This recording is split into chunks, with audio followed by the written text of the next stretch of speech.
The night sky above Earth was clear and calm, dotted with the familiar patterns of stars that had guided humanity for millennia. But far beyond the shimmering veil of atmosphere, a silent storm was brewing, one that would change the fate of the entire galaxy. At the Global Space Command Center in New Geneva, the atmosphere was tense but focused. Operators monitored data streams from deep space, tracking vessels, analyzing signals, and preparing defenses. Commander Lena Ortiz sat at the helm, her eyes sharp as she scanned the latest incoming transmissions. Something was different today. Something was wrong.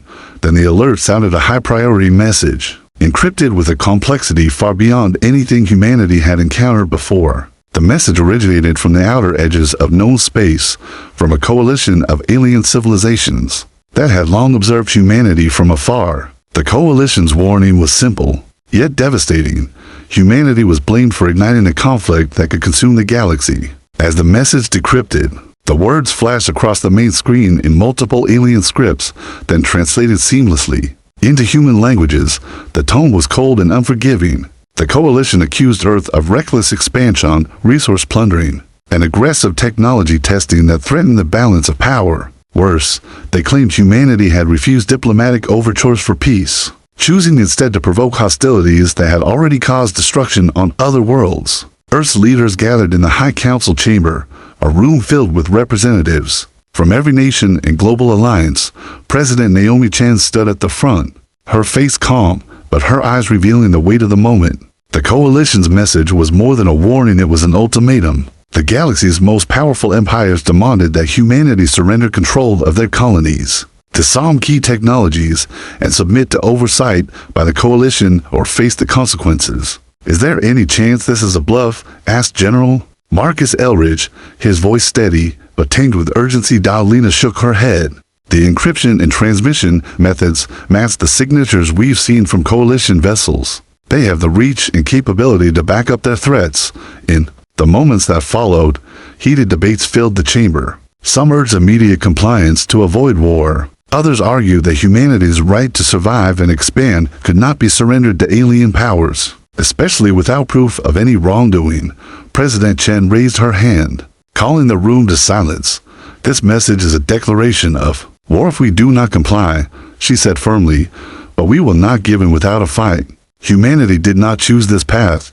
This was your choice, not ours." Outside the chamber, civilians watched broadcasts as the coalition's words rippled through every city and settlement on Earth and its colonies. Fear and confusion spread, but so did a quiet determination. Humanity had faced extinction before, plagues, wars, disasters, and each time they had endured in orbital stations around Earth. Military leaders activated defense protocols. Shipyards accelerated the construction of new vessels armed with the latest human technology, adaptive shields, ion-pulse cannons, and advanced drones capable of independent combat maneuvers. Engineers worked around the clock to patch systems and prepare for what many believed was inevitable. Far beyond Earth, in the deep void, the coalition fleets began to mobilize. Millions of ships from diverse alien species, sleek vessels of unknown alloys, war machines of ancient design, and massive carriers bristling with weapons gathered in formation. Their commanders exchanged signals in languages unknown to humans, their intent clear: total annihilation of the perceived threat. Back on Earth, a small group of diplomats worked feverishly to open communication channels with coalition leaders. Messages sent back and forth were met mostly with silence or vague threats. The coalition seemed determined to force humanity's hand, yet in the midst of fear, acts of courage blossomed. Ordinary people volunteered to serve on defense ships. Scientists raced to develop new technologies, and communities rallied to support each other. Children learned about the history of their species' survival, inspired by stories of resilience. Commander Lena Ortiz stood on the bridge of the flagship Resolute, looking out at the stars where the enemy fleets gathered. She felt a mixture of dread and pride. The days ahead would test every part of humanity's spirit. As Earth prepared for the coming storm, the words of President Chen echoed across all communications channels. "This was your choice, not ours." The galaxy had been warned. The question now was whether Earth would survive the fire to come. The silence shattered at dawn. Across Earth's sprawling colonies scattered through the solar system, alarms blared. Massive starports that had once bustled with commerce and peaceful travel were now transformed into war zones overnight. Fleet commanders scrambled to mobilize their ships, but the attack came with brutal precision from the cold depths of space. Alien warships emerged like shadows, sleek, heavily armed, and swift. Their weapons unleashed searing beams of energy that tore through the shields of human outposts. On Mars, the red dust was churned by explosions as orbital defenses engaged in desperate battles to hold back the invaders. On Titan, the dense atmosphere burned with tracer fire as human fighters raced to protect fragile mining stations. On Earth itself, cities felt the tremors of distant strikes on satellites and orbital platforms. The world's population watched in stunned silence as news feeds showed devastation, spreading across their colonies, places they had considered safe. And far beyond the reach of conflict, in the command bridge of the Resolute, Commander Lena Ortiz stood rigid, eyes locked on a holographic battle map. Red icons representing enemy fleets swarmed around human positions, pushing closer by the minute. "Status report," she demanded. Lieutenant Jarankovic's voice was tight, but steady. "Outer defense grids compromised at the Callisto station. Our forces are holding at IO, but they're outnumbered 3-1. Lena swallowed hard. "Prepare to send reinforcements. Deploy all available drones and initiate the fallback protocol for civilian evacuations." On the other side of the galaxy, the Coalition's flagship glowed ominously in the blackness of space. Their commanders watched the destruction with cold satisfaction. To them, humanity's defiance was a spark that threatened to engulf the entire galaxy. The first strike was only the beginning. Back on Earth, the news of the attack swept through the population like wildfire. Millions gathered in public squares and digital forums, grappling with disbelief, anger, and grief. Yet amid the chaos, a fierce determination burned. President Naomi Chen appeared on every broadcast channel, her face calm but resolute. "This assault is an act of war, but let no one doubt the strength and spirit of humanity. We did not choose this conflict. This was your choice, not ours." Her words reverberated across worlds. For some, it was a rallying cry. For others, a reminder of what was at stake.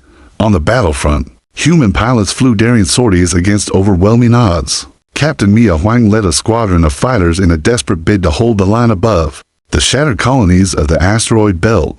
"We're outnumbered, but not outmatched," she radioed. "Remember what we're fighting for: our homes, our families, our future." Her squadron dove into the fray, weaving between enemy fire and returning salvos with agility born of training and determination. Each victory was small, but vital. Meanwhile, engineers on Earth worked feverishly to deploy the newest defensive technology. Adaptive shields that could shift frequency mid-battle, drones that coordinated themselves using artificial intelligence, and experimental weapons designed to counter the alien fleet's overwhelming firepower. All were rushed into service.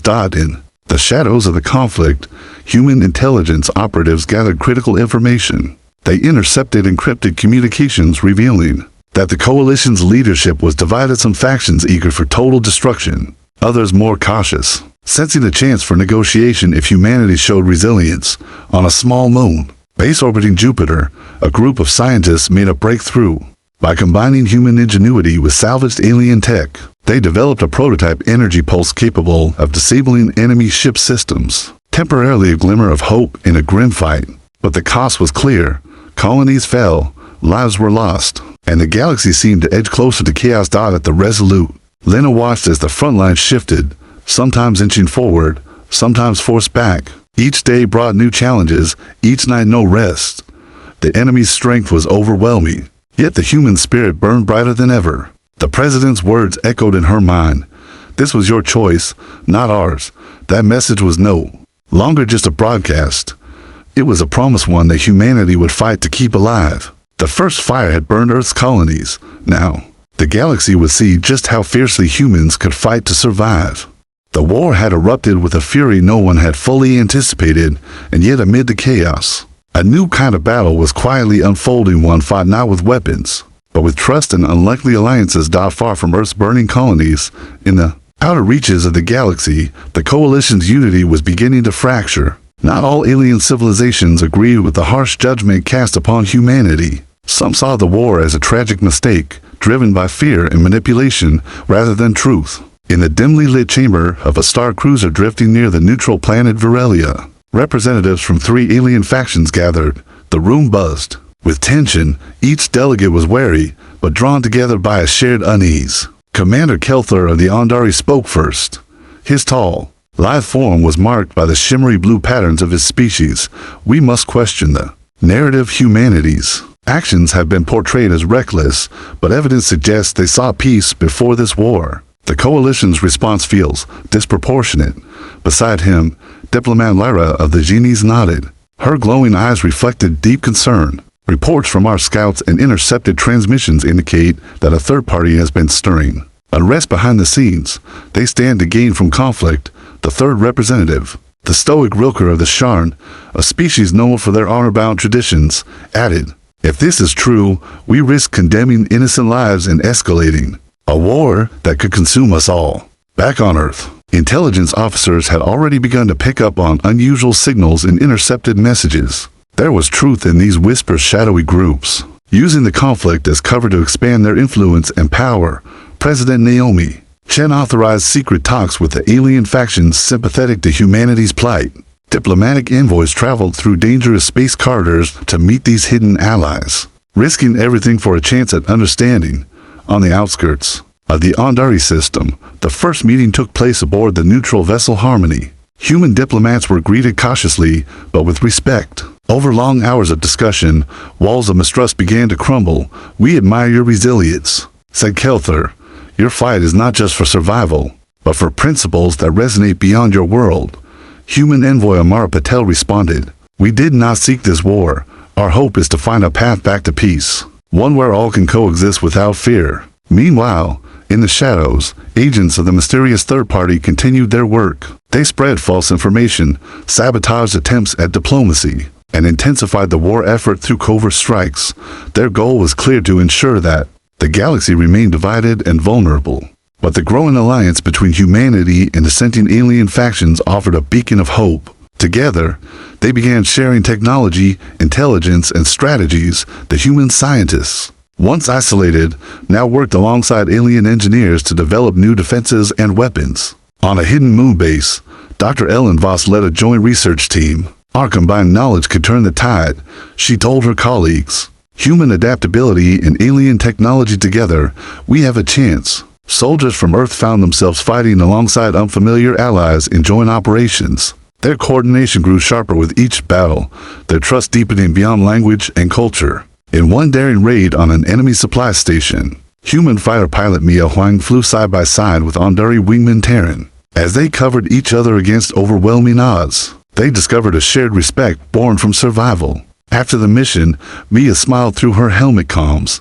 "Guess humans aren't the only ones who can hold a line." Terran chuckled. "You fight with the heart of 1,000 suns." Back on Earth, the public sensed the change. Reports of alien allies and joint victories began to circulate, lifting spirits. The narrative was shifting from a story of isolation and despair to one of unity and hope. But the war was far from over. The coalition's core remained powerful and determined to crush what they saw as a threat, and the shadowy manipulators lurking in the background were growing desperate. Commander Lena Ortiz, aboard the Resolute, received new orders: strengthen alliances and prepare for the inevitable escalation. The message from Earth's leaders was clear: humanity was no longer a lone dot as the galaxy's fires continued to burn. The sparks of friendship and trust began to light a path forward. "This was your choice, not ours," humanity reminded the galaxy. But now, with allies at their side, they were ready to face whatever came next. The galaxy had descended into chaos, but on Earth and its scattered colonies, a fierce light refused to be extinguished. It was a spark born from human ingenuity, determination, and an unyielding will to survive, a spark that would ignite hope far beyond the reaches of the solar system. In a sprawling research facility beneath the deserts of Nevada, Dr. Ellen Voss and her team labored around the clock. The war had driven them to the edge of exhaustion, but progress was relentless. Combining human intuition with alien technology brought by newfound allies, the scientists were crafting breakthroughs that might turn the tide of battle. "Adjust the pulse frequency again," Ellen instructed, eyes scanning streams of data. "If we can disrupt their shield harmonics even momentarily, our ships will have a chance to break through." Her assistant nodded and typed furiously. The prototype weapon, a compact energy disruptor, glowed faintly on the table. It was humanity's best hope against the Coalition's seemingly impenetrable defenses. Meanwhile, in the factories of Luna Prime, engineers and workers poured their energy into mass-producing new defense drones. Unlike previous models, these drones operated autonomously, coordinating attacks and defenses through a shared intelligence network that adapted in real time. Commander Lena Ortiz inspected the latest batch. These machines can think and act faster than any pilot, she said. They're not just tools, they're partners. Her words captured a new reality. Humanity's strength was not just in their weapons, but in their adaptability and creativity, a fusion of mind and machine, heart and strategy. Across the battlefronts, stories of human courage became legend. Captain Mia Huang, now promoted to lead a squadron of elite fighters, orchestrated daring strikes against enemy supply lines. We don't just fight to survive, Mia told her pilots during a briefing. We fight to show the galaxy what it means to be human, resilient, clever, and relentless. Her squadron's recent success in disabling a key Coalition communications ray had bought valuable time for Earth's defenses. Each small victory spread hope and inspired others to push harder. On Earth itself, the civilian population had transformed. Factories operated day and night. Communities shared resources, and children studied history and science with a newfound urgency. The war had forged a new generation determined to carry humanity's legacy forward. In a school in New Geneva, young students listened intently as their teacher recounted tales of human endurance. When the galaxy turned against us, we did not break, she said. We adapted, we innovated, we stood together. Back on the flagship Resolute, Lena reviewed reports from the front lines. The combined efforts of human ingenuity and alien support were beginning to slow the Coalition's advance. Enemy ships were being disabled with the new energy disruptors. Drones outmaneuvered their adversaries. Pilots executed daring maneuvers once thought impossible, yet the war remained brutal. Every gain was paid for in sweat and sacrifice. Lena knew the enemy would not relent. One evening, as the stars shimmered coldly outside the Resolute's observation deck, Lena stood beside Ambassador Amara Patel, who had returned from diplomatic talks with their alien allies. They respect us now, Amara said softly, not just for our strength, but for what we stand for. Lena nodded. They see the human spark, our refusal to give in. Their conversation was interrupted by an alert. A new Coalition fleet was moving into position, preparing for a massive assault on the outer colonies. The time to test humanity's new strength had come. In the moments before battle, Lena addressed her crew. We fight not because we want war, but because we refuse to be erased. This is our home, our future. The galaxy will remember the human spark. As the fleet surged forward, energy disruptors humming, drones weaving through enemy fire, and pilots ready to risk everything, the spark flared brighter than ever. This was more than survival. It was humanity's declaration to the stars. They would endure, they would prevail. And in that defiance, the galaxy caught its first true glimpse of what it meant to be human. The Coalition's mighty armada stretched across the void, a looming force meant to crush humanity's resistance once and for all. But beneath the polished surface of unity, cracks had begun to form, fractures that threatened to unravel the alliance from within. In a vast command chamber aboard the flagship Dominion, Counselor Threx, a towering figure from the warlike Krell species, slammed his fists on the table. The humans grow stronger by the day. Their new weapons, these disruptors, and their alliances with the Andari and genies weaken our grip. We must strike harder, strike deeper.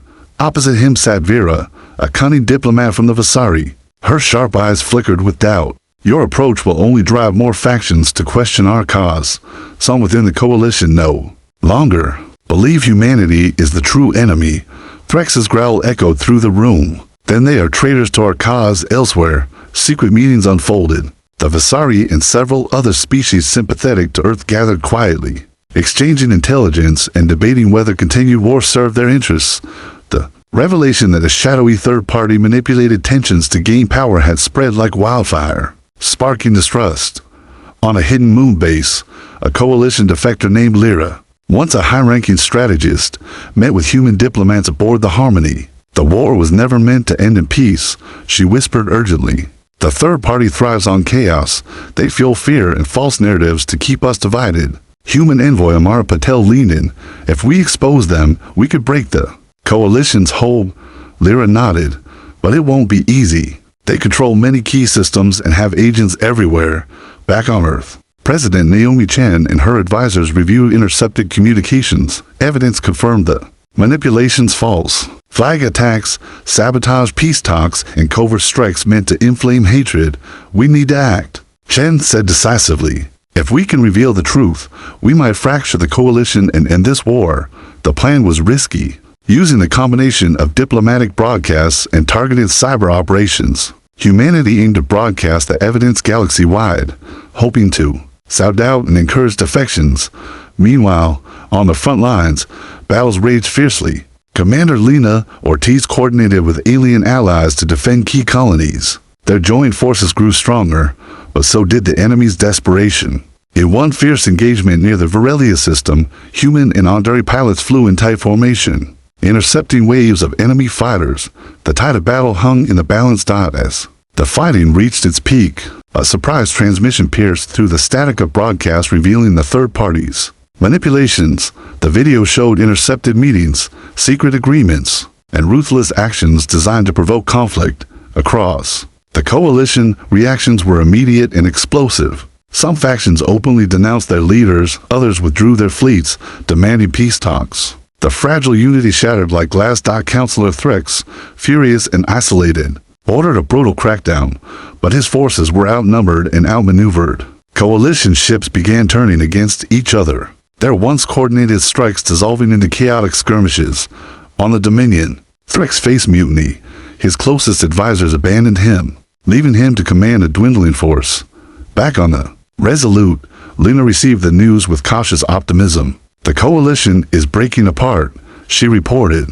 We must press the advantage and protect our allies. President Chen addressed the galaxy again. Let this be a turning point. The truth has set us free. War can end when we choose peace. In the weeks that followed, ceasefires took hold. Peace talks began on neutral planets, involving not only Earth and its allies, but former coalition members seeking reconciliation. The galaxy, once consumed by fire and fear, glimpsed the possibility of healing, but beneath the hopeful surface, the shadowy third party still lurked, retreating but unbroken. Humanity had won a vital battle, but the war for the galaxy's future was far from over. The galaxy breathed a cautious sigh of relief.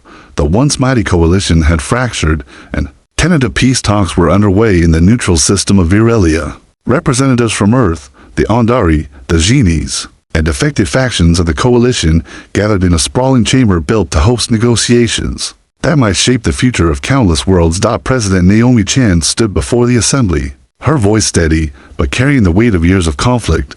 Today, we begin not with distrust, but with hope. The fires of war have scorched us all, but from the ashes, we can build a galaxy where every civilization has the right to live without fear. Her words were met with cautious applause, but the room was thick with tension. Decades of suspicion and violence could not be erased in a single day. Still, the willingness to talk was a victory in itself. Back on Earth, the scars of war were visible. Cities were rebuilding, colonies were repairing damage, and families mourned those lost. Yet there was an undeniable spirit of unity. Scientists and diplomats worked side by side, using their combined knowledge to craft a new future. In the secret research labs beneath Nevada, Dr. Ellen Voss reviewed the latest data from the prototype energy disruptor. It had proven invaluable during the conflict, but her team was now focusing on adapting the technology for peaceful purposes: power generation, medical applications, and environmental restoration. We have a responsibility not just to defend, but to heal, she told her team. Our technology can be a force for creation, not destruction. Amid these hopeful days, however, a darker undercurrent persisted. The shadowy third party, those who had manipulated the coalition from behind. The scenes were not defeated. They had scattered, retreating into hidden strongholds in uncharted space, plotting their return. Lena Ortiz, aboard the Resolute, was tasked with tracking these remnants. Intelligence reports indicated pockets of sabotage, and misinformation continued to surface, threatening fragile alliances and the peace process. One evening, as the stars glistened beyond the ship's observation window, Lena confided in Amara Patel. The war may be winding down, but the fight for the galaxy's soul is far from over. Amara nodded. We must remain vigilant. Peace built on lies and shadows will crumble. As negotiations progressed on Virelia, Representatives worked to establish new frameworks for cooperation at Galactic Council, designed to prevent future conflicts and ensure mutual respect. The inclusion of former coalition members who had chosen peace was a sign of progress. Yet old wounds surfaced. Some delegates pressed for harsh penalties against those who had supported the war, while others warned that vengeance would only breed new hatred. President Chen advocated for forgiveness, tempered with accountability. Justice must be balanced with mercy if we are to break the cycle of violence. Beyond the formal talks, smaller groups engaged in cultural exchanges and joint projects, building trust in quiet but meaningful ways. Shared knowledge, art, and history began to weave a tapestry of unity across species. On one such mission, human and alien children planted a grove of trees on a once barren moon, symbolizing new life and hope. The image of their hands working together spread across news channels, inspiring millions. But amid these bright moments, reports arrived of strange phenomena: unexplained energy surges, sudden system failures, and sabotage on supply routes. The Shadow faction was testing its strength, reminding the galaxy that peace was fragile. Lena and her crew launched covert operations to root out these threats. Each mission was perilous, revealing the complexity of a conflict that extended beyond battlefields into the realms of espionage and subterfuge. In one tense encounter, a reconnaissance team intercepted a hidden base where Shadow operatives planned a coordinated strike on a peace summit. The attack was thwarted, but the danger was clear. The Shadows still lurked, ready to ignite chaos. The galaxy's leaders faced a stark choice: continue to pursue peace with open hearts, or succumb to fear and suspicion. President Chen's message rang true. This was your choice, not ours. But now, we choose hope. As negotiations continued and alliances strengthened, humanity's resolve deepened. They were no longer just survivors of a devastating war. They were architects of a new era, and though the Shadows remained, the human spark, the enduring light of creativity, courage, and compassion would guide the galaxy forward. Peace teetered on a knife's edge. Months after the coalition fractured and tentative alliances formed, the Shadow faction's threat grew bolder. Sabotage, misinformation, and targeted assassinations spread discord among the newly formed Galactic Council and Earth's fragile coalition. Commander Lena Ortiz knew this all too well. From the bridge of the Resolute, she monitored strange energy signatures, cloaked vessels slipping through sensor grids, attacks coordinated with surgical precision. The Shadows refused to vanish. One evening, Lena gathered her closest officers. In the command room, "The peace we fought for is under attack," she said grimly. "We've traced the source of these incursions to the Obsidian Rift, an uncharted sector known for piracy and lawlessness." Lieutenant Jarankovic frowned. "Sending a strike force into unknown territory is risky. We don't know what we're walking into." Lena nodded. "But if we don't act, the Shadows will unravel everything. We strike now, before they can ignite a new war." The plan was bold. A small, elite task force would infiltrate the Obsidian Rift, locate the Shadow faction's hidden stronghold, and dismantle their command structure. Success meant securing the fragile peace. Failure risked plunging the galaxy back into chaos. Among those chosen was Captain Mia Huang, whose leadership had inspired pilots and soldiers alike. With the last line, she said to her squadron, "No one else can do this." As the Resolute and allied ships approached the rift, the tension was palpable. Space grew darker and more volatile, with unstable energy fields and hidden asteroid belts that challenged navigation. Inside the rift, the task force encountered an enemy unlike any before. Shadow operatives utilized advanced cloaking and interference technologies, launching hit-and-run attacks that tested human adaptability and alien ingenuity. Battles unfolded amid swirling debris fields, stars dimmed by cosmic dust. Pilots fought with desperation and skill, each maneuver a dance between life and death. Captain Mia's squadron intercepted a convoy carrying supplies critical to the Shadow faction's operations. With precise strikes, they disabled the convoy, but not without losses. As her wingman was hit, Mia's resolve hardened. "We're close," she radioed. "The command center must be nearby." Following encrypted transmissions, Lena led a reconnaissance team to the heart of the stronghold, a cavernous asteroid base, hidden beneath a field of magnetic anomalies. Inside, they found the architects of chaos, a cabal of shadow leaders from various species, united only by their lust for power. In a fierce firefight, Lena and her team pushed forward. The air was thick with tension, every corner hiding danger. using the new energy disruptors. They disabled the base's defenses, turning the tide at the climax. Lena confronted the faction's enigmatic leader, a figure cloaked in shifting shadows, voice cold and unyielding. "You cannot stop what has already begun," the leader hissed. "Chaos is the natural order." Lena stood firm. "Chaos is what you create, not what we accept. This galaxy deserves peace, and we will fight to ensure it." With a decisive strike, Lena's team disabled the command core, collapsing the bases systems and severing the Shadow faction's control. The victory was hard-won, but complete. As the Obsidian Rift's darkness receded, news of the triumph spread rapidly. The Galactic Council reconvened, strengthened by renewed trust and determination. President Naomi Chen addressed the galaxy once more, her voice carrying a mix of relief and resolve. "The final ember of this war has been extinguished. We have faced the shadows within and emerged stronger." Yet, she reminded all, vigilance must remain.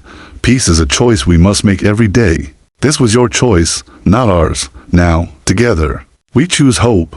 Back on Earth, communities celebrated the hard-fought peace. Children played beneath stars once again, and the galaxy looked toward a future shaped not by fear, but by unity.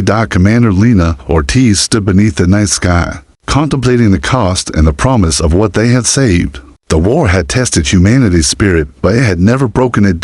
In the quiet that followed, the human spark burned brighter than ever, lighting the way for a galaxy healed and hopeful. The galaxy awoke to a new era, with the Shadow faction dismantled and the coalition fractured beyond repair. Peace talks matured into lasting agreements. The Galactic Council, once a fragile dream, grew into a beacon of cooperation, with Earth playing a vital role in its formation. On Earth, cities rebuilt themselves from the ashes, but they carried with them the lessons of war, of resilience, unity, and the price of fear. Schools taught the history of conflict alongside the importance of empathy and understanding across cultures and species. President Naomi Chen stood before a crowd gathered in the rebuilt capital of New Geneva. "We chose peace when faced with destruction. We chose unity over division. Our journey has been long and hard, but this new dawn belongs to every being who dared to hope." Her speech echoed across communication channels, touching lives from distant colonies to the hearts of alien worlds. In the months that followed, trade routes reopened, scientific collaborations flourished, and cultural exchanges became commonplace. Humans and aliens shared art, music, and stories, weaving a tapestry of shared existence. Dr. Ellen Voss's research transformed from weaponry to innovation that healed planets scarred by war. Her team developed energy systems that restored ecosystems, and medical technologies that saved countless lives. Commander Lena Ortiz, hailed as a hero, took on a new mission, training a united fleet composed of diverse species. Her goal was to create a force not of domination, but of protection, guardians of peace and justice throughout the galaxy. During a ceremony aboard the flagship Resolute, Lena addressed the assembled crew and diplomats. "We stand together not because we are the same, but because we choose each other.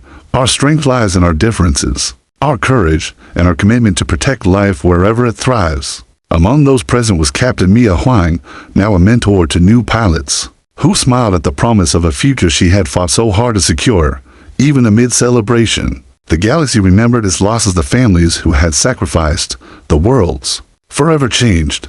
Memorials were erected on Earth and distant colonies, honoring those who had fallen. As peace took root, quiet vigilance remained. Intelligence networks monitored for any lingering threats, ensuring the shadows would never again consume the light. In a quiet moment beneath the stars, President Chen reflected on humanity's journey. The choice they had faced was stark and painful: succumb to fear and destruction, or rise and forge a new path. "We chose," she whispered, "and that choice was not ours alone. It belongs to every soul in this galaxy."